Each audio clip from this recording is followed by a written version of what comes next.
Արմեն Շեկոյան, Սերը, Վան Արյան հրատարակչություն, 2004 թվական։ Այդ տարի մեր ողջ փողոցը մի գլուխ էն էր խոսում, որ Ենոքի մեծ աղջիկ Նվարդի համար Հարութն ու Հեկտորը գժվում են։ Մենք նոր մեր առաջին դասարաններն էինք գնում, բայց մեր դպրոցը փողոցի 2 քայլի վրա էր, եւ ուրեմն անկարող էր մեզ լրիվ կտրել փողոցի կյանքից ու կենցաղից։ Մեր մի աչքն այբենարանինն էր, եւ մենք մեր մյուս աչքով հետևում էինք կտրիչ հակառակորդներին, Հարութին ու Հեկտորին։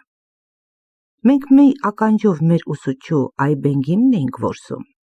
բայց մեր ուսուցչու Այբենգիմը մեր մի ականջով ոնց մտել էր, այնպես էլ մյուսով դուրս էր գալիս,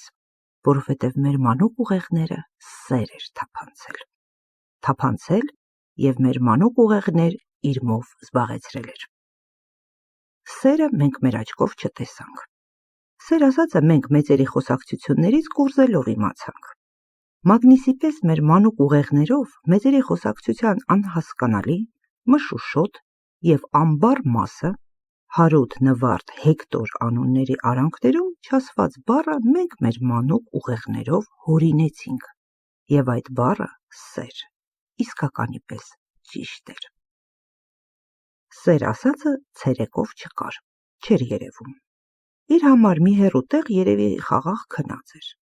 Իսկ երեկոյան իր թաքստոցից դուրս գալով մեծ ու փոքրի բերաններում դառնում էր խոսք ու խորաթա։ Խոսքը մի մասով Հարութին էր վերաբերում, մյուսով Հեկտորին եւ ամբողջ մասով Նվարդին։ Հարութից, Հեկտորից ու Նվարդից բացի 2 հոգի էլ կային, որ խոսակցություններին չէին մասնակցում։ Նվարդի մայրն էր Վարդուշը եւ հայրը Ենոքը։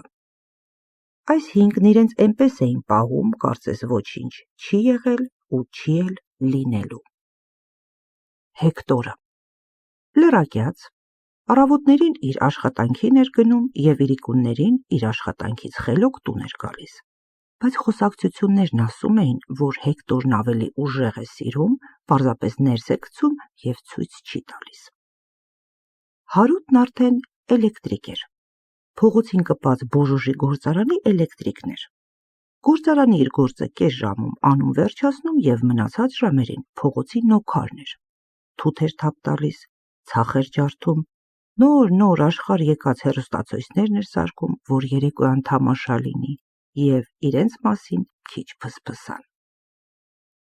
Բայց միևնույն էր, իրիկվա հնդկական կինոյի թեման սերն էր եւ համեմատության առարկաներն իրենք, ինքը Հեկտորն ու Նվարդը։ Հեկտորի պես Հարութն էլ էր իր սերն իր հոգու խորքում թաքուն մի խոր տեղ պահում, չէր արտահայտում, բայց խոսակցություններն ասում էին, որ եթե Հարութին չտան, արուն կթափի։ Ասում էին, որ Վարդուշը հոգու խորքում Հեկտորին է առավելություն տալիս, չնայած արտակոս թե Հեկտորի, թե Հարութի հանդեպ սիրալիր էր եւ կարծես ջոկողություն չէր դնում։ Մեծերը մեզ լուրջ ունկնդիր չհամարելով մեր ներկայությամբ ազատ էին խոսում եւ պարզվում էր, որ Հարութի որբ լինելն ու Հեկտորի ապահովված տան զավակ լինելը նշանակություն պիտի ունենար։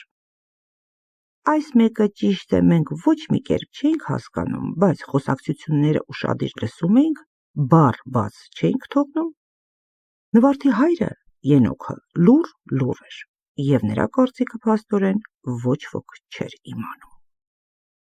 Այս ամեն ինչը բարձրից լուսավորվում էր Նվարդի անմեղ ու պայծառ ժպիտով։ Անմեղ ու անտեղյակ, անմեղ ու դեպքերի ընթացքին հլու հնազան սպասող։ Խոսակցությունները տաքանում ու զարգանում էին, գալարվում, պտտվում եւ վերադառնալով տարբեր եզրակացությունների էին վերահանգում, բայց միևնույն է, ոչ մեկին չէր հաջողվում Նվարդի մտքերն իմանալ գլխի ընկնել։ Մեր տատերը մեր դռներին նստոտած մի գլուխ այդ թեման էին շոշափում։ Մեր մայրերը լվացք կախ տալիս կամ լավաշ թխելիս մեզ դաստիարակելու եւ մեզնից զզվել հոգնելու արանքներում հաճույքով այդ թեման էին վերհիշելով շոշափում։ Փողոցը բերնեբերան լցված էր սիրո թեմայով եւ բնակիչներից յուրաքանչյուրն ուզում էր այս հարցում իր սեփական կարծիքն ունենալ եւ իր գուշակությունն անել։ Հերոսները լուռ էին։ հերոսները հլու հնազանդ սպասում էին ճակատագրի գալստյանը։ Մեր կարծիքով, Հարութի պես ճարպիկ աժդահայի դեմ պիտի որ ճակատագիրն անզոր գտնվեր։ Սիրո մասին մեր առաջին պատկերացումները համընկան Հարութենց պատմության հետ, և մենք նույնպես ուզում էինք կարծիք ունենալ։ Մեկից ամեն ինչի մասին մեր հայացքներն իսպառ փոխվեցին, և մեր տեսած և տեսնելիք բոլոր կինոնկարները, մեր կարդացած ու կարդալիք բոլոր գրքերը Հարութին, Հեկտորին ու Նվարդին պիտի վերաբերեին։ Մեր տեսածն ու մեր իմացածը իրենք էին, և իրենք միակն էին, որ գիրք ու կինո չէին, կյանք էին։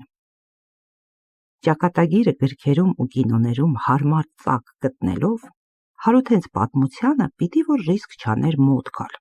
Սա մեր նորածին կարծիքն էր, և ըստ մեր նորածին կարծիքի արժանին և արժանավորը Հարութն էր։ Ճակատագրից և ամեն ինչից ուժեղը, ամենից սիրունն ու բոյովը, բնությունից Նվարդի համար ստեղծվածը Հարութն էր։ Դա էր մեր կարծիքը։ Բայց Վարդուշն ու Ենոքը մանավանդ այդ օրերին մեզ չէր, որ պիտի լսեին, և մեզնից չէր, որ պիտի կարծիք հարցնեին։ Չհարցրին ու չիմացան Վարդուշն ու Ենոքը, ճշմարտությունից անտեղյակ մնացին,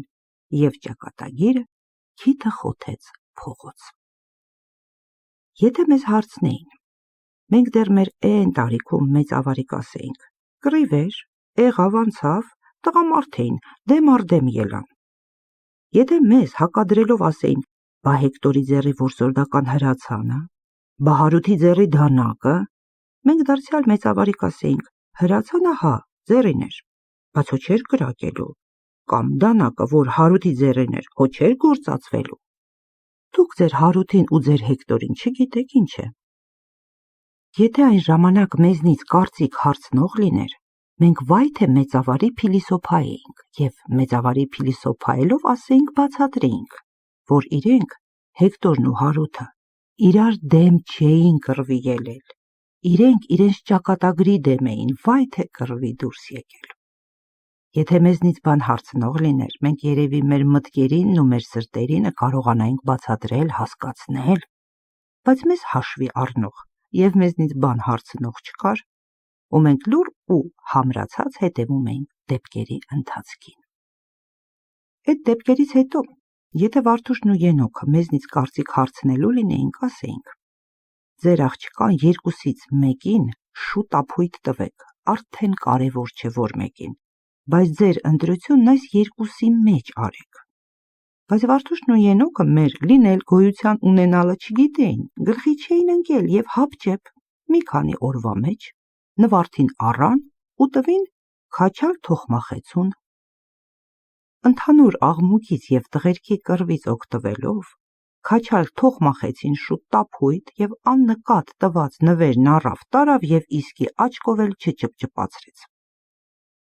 Ես ամենևին էլ չեմ չափազանցնում, ասելով, որ մենք դեռ մեր էն տարիքում էսպես ու էսպես էինք տեսնում ու մտածում։ Չեմ չափազանցնում ու գլուխ չեմ գովում, որովհետև ինձ ու մեզ լավ եմ հիշում, և մյուսներին էլ եմ լավ հիշում։ Նաև հիշում եմ, որ այդ դեպքից ու թոխմախեցու անսպասելի բախտից մի քանի օր անց, երբ երեխեքով պահմտոցի էինք խաղում, իմ թաքստոցից տեսա Հարութին։ Այդ պահին պահմտոցու իմ թաքստոցից Հարութի ձայնը որսացի։ Այսօրվա պես հիշում եմ իր ձենով լացը։ Ես անշարժացա և ականջս արի իր հեկեկոցին։ Ախ, հեկեկում էր Հարութը։ Վախ, հեկեկում էր։ Ես քայլերս ուղղեցի իր կողմը, և ինքը, որ ինձ տեսավ, նստած տեղից կտրուկ վեր կացավ։ Մթան մեջ իր արցունքների փայլը մինչև հիմի էլ աչքիս առաջ է։ Նստած տեղից կտրուկ վեր կացավ, թևով արցունքները սրբեց։ Ինչ ես կորցրել ես ծակի մեջ, ինձ նկատելով գոռաց։ Խաղում ենք, ասացի, բայց ձայնը հազիվ էր փորիցս դուրս գալիս։ Գնայս քեզ խաղալու ուրիշ տեղ գտի, դարձյալ գոռաց։ Հա, սսկվեցի ես։ Մարդու չասես, որ ինձ տեսել ես։ Հասկացա, ասացի ես։ Ինչը հասկացար, մռնչաց։ Որ լեզվիցդ թռցրել ես ինչ, հա, կսպանեմ։ Հասկացար, լակոտ։ Հասկացա, լակոտ չեմ։ Դե հիմի գնա հասկացող։ Մարդու բան չեմ ասի, ասացի ես ու մութը ճեղքելով հեռացա։ Այդ դեպքից շատ տարիներ են անցել։ Այս տարիների ընթացքում մենք ինքներս նմանապես սիրեցինք ու վառվեցինք սիրուց։ Իմ ու Հարութի տարիքային տարբերությունը ամբողջ 11 տարի, հիմի այդքան էլ չի զգացվում։ Ու ես միշտ այն օրվա մեր հանդիպումն իրեն որ հիշեցնում եմ, ինքը թախծոց ժպտում է ու ասում. Արա, ախր այդ վաղտ դու մի մատ երեխա էիր, այդ բանը ոնց ես հասկացել։ Կարդաց Անիտա Հախվերդյանը հատուկ գրքասեր կայքի համար։